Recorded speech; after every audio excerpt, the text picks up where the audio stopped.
Hi guys, welcome to revision time. आज मैं ला रही हूँ आप सभी के लिए आरपीएफ कांस्टेबल एग्जाम 2025 के 9 मार्च को पूछे गए सेकंड शिफ्ट के क्वेश्चंस के एनालिसिस वीडियो। तो जिन भी बच्चों के एग्जाम हो गए हैं वो अपना आंसर मैच कर सकते हैं और जिनके नहीं हुए हैं वो अपने आगे की तैयारी कर सकते हैं। साथ ही अगर आप एनटीपीसी की तैयारी कर रहे हैं तो आपके लिए भी ये वीडियो काफ़ी हेल्पफुल है, क्योंकि इसी तरीके के क्वेश्चन उस एग्जाम में भी पूछे जाएंगे, जीके जीएस के। तो चलिए स्टार्ट करते हैं आज की ये वीडियो। मगर वीडियो को स्टार्ट करने से पहले अगर आप चैनल पर पहली बार आए तो चैनल को ज़रूर सब्सक्राइब कर लीजिए और साथ ही इस वीडियो को लाइक भी ज़रूर कर दीजिएगा। तो चलिए स्टार्ट करते हैं 9 मार्च को पूछे गए सेकंड शिफ्ट के सारे क्वेश्चंस की एनालिसिस वीडियो।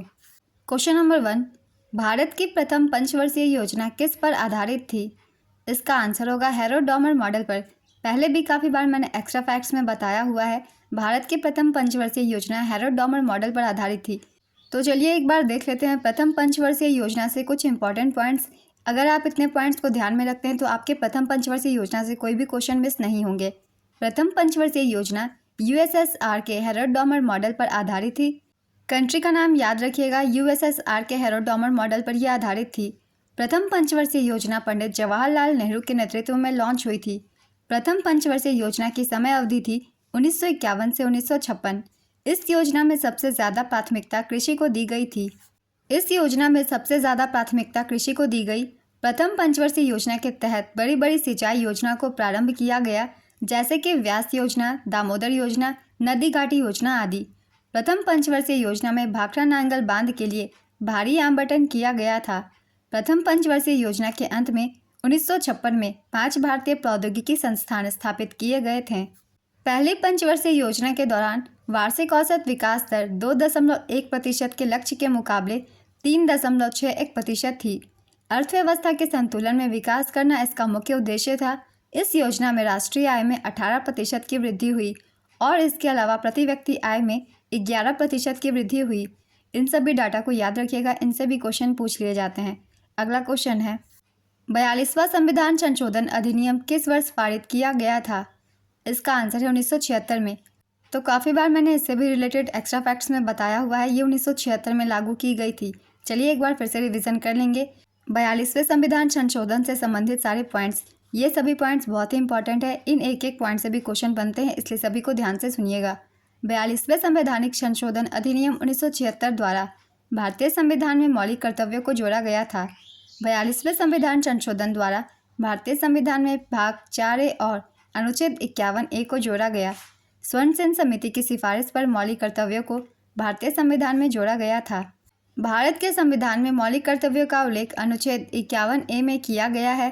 भारतीय संविधान की प्रस्तावना में समाजवादी, धर्मनिरपेक्ष और अखंडता शब्द 42वें संविधान संशोधन द्वारा जोड़े गए थे। ये सारे पॉइंट्स ध्यान में रखिएगा, क्योंकि इस बार के एग्जाम में इससे रिलेटेड काफ़ी क्वेश्चन पूछे जा रहे हैं। अगला क्वेश्चन है, दूसरी पंचवर्षीय योजना का उद्देश्य किस पर जोर देना था? इसका आंसर है औद्योगिक क्षेत्र पर। द्वितीय पंचवर्षीय योजना का काल 1956 से 61 तक था। द्वितीय पंचवर्षीय योजना पीसी महाल नोबिस मॉडल पर आधारित थी। यह पंडित जवाहरलाल नेहरू के नेतृत्व में लॉन्च हुई थी और इसके उपाध्यक्ष वीटी कृष्णमाचारी थे। इस योजना का प्रमुख उद्देश्य बुनियादी और भारी उद्योगों के विकास पर विशेष जोर देने के साथ साथ तेजी से औद्योगिकीकरण था।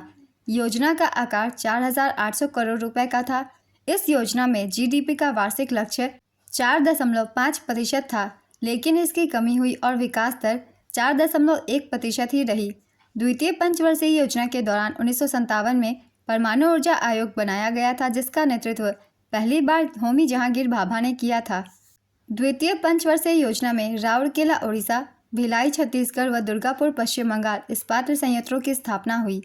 इंटीग्रल कोच फैक्ट्री तथा चितरंजन लोकोमोटिव्स की स्थापना भी द्वितीय पंचवर्षीय योजना के दौरान ही हुई थी। इन सभी को याद रखिएगा। अगला क्वेश्चन है, उदार शक्ति सैन्य अभ्यास किस देश के बीच होता है? इसका आंसर है भारत और मलेशिया के बीच। राज्य लोक सेवा आयोग के अध्यक्ष और सदस्यों को पद से कौन हटा सकता है? इसका आंसर है राष्ट्रपति। मेरठ में विद्रोह के बाद विद्रोही सैनिक कहाँ पहुँचे थे? इसका आंसर है दिल्ली में पहुँचे थे।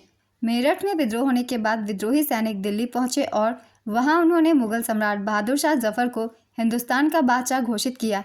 इसके बाद उन्होंने उत्तर पश्चिमी प्रांतों और अवध के बड़े इलाकों पर भी कब्जा किया। नेक्स्ट क्वेश्चन, 1974 का संविधान संशोधन अधिनियम किस राज्य से संबंधित है? इसका आंसर है सिक्किम से। भारतीय संविधान के 35वें संशोधन अधिनियम 1974 के जरिए सिक्किम को भारत का सहयोगी राज्य बनाया गया था। इस संशोधन के तहत सिक्किम का संरक्षित राज्य का दर्जा खत्म कर दिया गया था। इस संशोधन के जरिए 10वीं अनुसूची में संशोधन किया गया।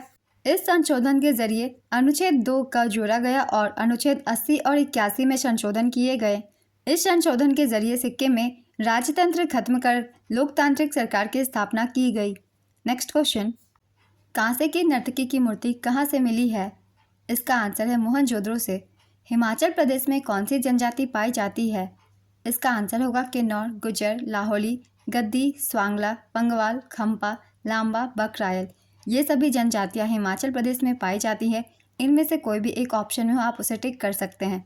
अगला क्वेश्चन है, 2024 में अमेरिकी राष्ट्रपति चुनाव में डेमोक्रेटिक पार्टी की ओर से किसने चुनाव लड़ा था? इसका आंसर होगा कमला हैरिस। और डोनाल्ड ट्रंप जिन्होंने चुनाव जीती वो रिपब्लिकन पार्टी से हैं। ये उनका दूसरा कार्यकाल है। इनका पहला कार्यकाल 2017 से 21 तक था। अभी ये वर्तमान में 47वें अमेरिका के राष्ट्रपति है। ये सभी पॉइंट्स याद रखिएगा, खासकर डोनाल्ड ट्रंप के भी राजनीतिक पार्टी का, जो कि है रिपब्लिकन पार्टी। नेक्स्ट क्वेश्चन, 36वें संशोधन ने किस राज्य को भारतीय संघ का पूर्ण राज्य बना दिया था? इसका आंसर है सिक्किम को। 36वें संविधान संशोधन अधिनियम ने सिक्किम को भारत का पूर्ण राज्य बना दिया। इस अधिनियम में भूमि स्वामित्व और भूमि सुधार अधिनियम शामिल थे। भारतीय संविधान के अनुच्छेद 371F के तहत सिक्किम राज्य के लिए विशेष प्रावधान रखा गया। यह अधिनियम प्रदान करता है कि सिक्किम की विधानसभा में 32 से अधिक सदस्य नहीं होंगे। यहाँ आपको सिक्किम विधानसभा में सदस्यों की संख्या भी याद रखनी है, जो कि 32 है। अगला क्वेश्चन है, ऑक्सीजन का परमाणु क्रमांक क्या है? इसका आंसर होगा 8। हारमोनियम कैसा वाद्य यंत्र है? इसका आंसर है तार वाला। हाल ही में लॉन्च हुई पुस्तक एक समंदर मेरे अंदर के लेखक कौन है? इसका आंसर है संजीव जोशी। खेलो इंडिया यूथ गेम्स 2024 में कौन सा खेल जोड़ा गया? इसका आंसर है judo squash. Next question, jute के उत्पादन में कौन सा राज्य प्रथम स्थान पर है? इसका आंसर है पश्चिम बंगाल। जूट उत्पादन में पश्चिम बंगाल भारत का सबसे बड़ा राज्य है। दूसरे स्थान पर बिहार और तीसरे नंबर पर असम है। भारत दुनिया भर में जूट उत्पादन में पहले नंबर पर है, इसे भी याद रखिएगा। अगला क्वेश्चन है, प्रधानमंत्री मोदी ने कौन से सुपर कंप्यूटर का शुभारंभ किया है? इसका आंसर होगा परमरुद्र सुपर कंप्यूटर। हाल ही में पहले भी इस टॉपिक से क्वेश्चन पूछे गए थे। वहाँ कंप्यूटरों की संख्या पूछी गई थी, मगर यहाँ नाम पूछा गया है। तो मैंने एक्स्ट्रा फैक्ट्स में आप सभी को बताया था कंप्यूटर का नाम परमरुद्र सुपर कंप्यूटर था। इससे रिलेटेड चलिए कुछ और भी इंपॉर्टेंट पॉइंट्स हम रिवीजन कर लेते हैं, क्योंकि ये टॉपिक बहुत ही इंपॉर्टेंट है। प्रधानमंत्री नरेंद्र मोदी ने 26 सितंबर 2024 को 3 परमरुद्र सुपर कंप्यूटर राष्ट्र को समर्पित किए थे। ये 3 सुपर कंप्यूटर दिल्ली, पुणे और कोलकाता में इंस्टॉल किए गए थे। साथ ही 26 सितंबर को ही देश के लिए अर्का और अरुणिक 2 हाई परफॉर्मेंस कंप्यूटिंग सिस्टम का भी उद्घाटन किया गया था। 3 परमरुद्र सुपर कंप्यूटरों के चालू होने के साथ 21 नवंबर 2024 तक 32 पेटाफ्लॉप की संयुक्त गणना क्षमता वाले कुल 33 सुपर कंप्यूटर विभिन्न शैक्षणिक संस्थानों, अनुसंधान संगठनों और अनुसंधान और विकास प्रयोगशालाओं में तैनात किए गए हैं। नेक्स्ट क्वेश्चन, स्पेन ने कितनी बार यूरो कप चैंपियनशिप जीती? इसका आंसर है चौथी बार।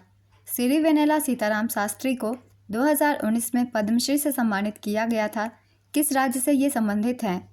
इसका आंसर है इनका संबंध आंध्र प्रदेश से है। अगला क्वेश्चन है, चिन्हट का युद्ध कहाँ हुआ था?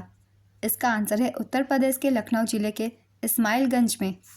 चिन्हट की लड़ाई उत्तर प्रदेश के लखनऊ जिले के इस्माइलगंज में लड़ी गई थी। यह लड़ाई 30 जून 1857 को ब्रिटिश सेना और भारतीय विद्रोहियों के बीच लड़ी गई थी। इस लड़ाई में विद्रोहियों की जीत हुई थी। इस लड़ाई का नेतृत्व हेनरी लॉरेंस कर रहे थे। नेक्स्ट क्वेश्चन, दिल्ली का कार्यकारी प्रमुख कौन होता है? इसका आंसर है उपराज्यपाल। इन्हें लेफ्टिनेंट जनरल भी कहते हैं। वर्तमान में दिल्ली के कार्यकारी प्रमुख या उपराज्यपाल विनय कुमार सक्सेना है। इनका नाम भी याद रखिएगा। अगला क्वेश्चन है, 1857 की क्रांति में सैनिकों को संगठित करने और उन्हें विद्रोह में शामिल करने के लिए किन भाषाओं में उद्घोषणाएं जारी की गई थी? इसका आंसर होगा उर्दू, फारसी, हिंदी और अंग्रेजी में। बिहार का शोक किस नदी को कहा जाता है? इसका आंसर है कोसी नदी को। अम्ल वर्षा किस राज्य में होती है? इसका आंसर है केरल और कर्नाटक में। जलोढ़ मिट्टी किस फसल की खेती के लिए अच्छी होती है? इसका आंसर होगा चावल, गेहूं, गन्ना, तंबाकू, कपास, जूट, मक्का, तिलहन आदि। इनमें से कोई भी एक फसल हो, आप उसे टिक कर सकते हैं। तो आज के सेकंड शिफ्ट के क्वेश्चंस कंप्लीट होते हैं। अगर आप सभी को यह वीडियो हेल्पफुल लग रही हो तो इसे लाइक ज़रूर कर दीजिएगा और इस तरीके की एनालिसिस वीडियो के लिए चैनल को भी ज़रूर सब्सक्राइब कर लीजिए। फिर मिलते हैं अगली वीडियो के साथ। आप सभी को आने वाले एग्जाम्स के लिए ऑल द बेस्ट।